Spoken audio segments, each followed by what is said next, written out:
Day by day Tarek Rahman সাহেব তার যে শত্রুপক্ষ, সেই শত্রুপক্ষের টার্গেটে পরিণত হচ্ছেন।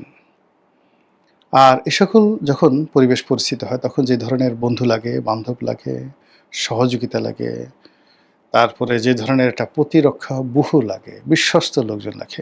আপনি অনেক মন্দ কাজ করেও কিন্তু বিশ্বস্ত লোকজন থাকলে আপনি টিকে থাকতে পারবেন। যেমন একজন পাগলা রাজা ছিলেন, মোহাম্মদ বিন তুগলক, আমরা যাকে নিয়ে তুগলকি কাণ্ড বলি।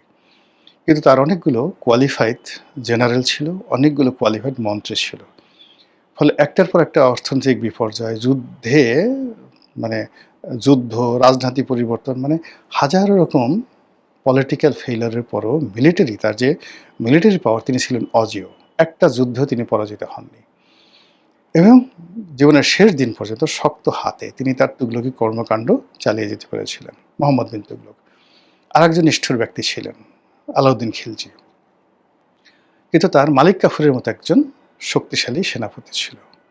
তা এরকম যদি শেখ হাসিনার এরকম শক্তিশালী লোকজন থাকতো, তার কাছে কিন্তু তার সাথে যারা ছিল সবই এরকম দুর্বল, দালাল, ফড়িয়া টাইপের লোকজন ছিল, ভাড় টাইপের লোকজন ছিল, কাউয়া টাইপের, চড়াই টাইপের লোকজন ছিল। ওরকম ছিল না।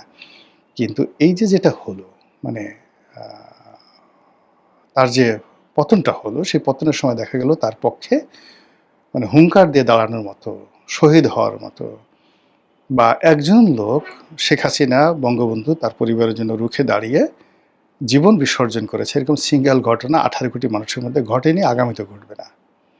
তো এর থেকে আসলে তারেক রহমান সাহেবকে শিক্ষা নিতে হবে। কিন্তু তিনি সেই শিক্ষাটা কতটা নিছেন, নিবেন বা নিতে পারবেন, তার চেয়ে বড় ব্যাপার হলো যে সর্বনাশ শেখ হাসিনার জামানায় ঘটেছিল, যে সর্বনাশ ইউনূসের জামানায় ঘটেছিল, সেই সর্বনাশ সুদে আসলে আরও বড় হয়ে আসছে, আরও বড় হয়ে আসছে। এবং এখানে অপরাধীদেরকে আপনি কোনো অবস্থাতেই বুঝাতে পারছেন না যে অপরাধ কাকে বলে, কত প্রকার এবং কী কী।